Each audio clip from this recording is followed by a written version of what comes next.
ship's mizzen peak.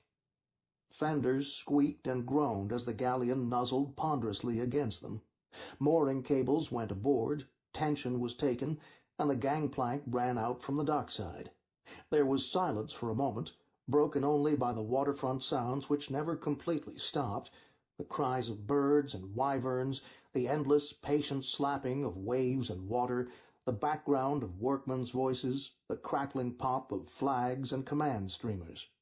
Then a stocky, gray-haired man in the still bizarre-looking camouflage-patterned field uniform of the Imperial Carisian Army, with the golden sword of a general on his collar, came down the gangplank, followed by a very young, golden-haired army captain and a grizzled-looking colonel.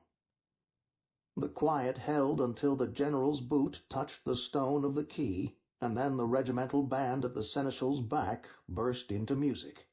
The music was high, fierce, and wild, rising on the skirling voice of the war pipes, founded on the percussion of the Republic of Siddermark Army's deep-voiced drums, and the name of that song was The Stand at Karmic Crossing,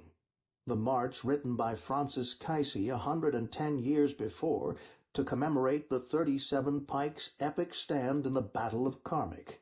The cheers which had hovered unvoiced burst free as the gathered civilians and officers recognized the defiance of that music, for the 37th Infantry Regiment, heir to the 37th Pikes battle honors, had stood just as valiantly in the Silmon Gap this very year, stood in the teeth of rebellion, mutiny, and treason, stood in the face of atrocity and massacre,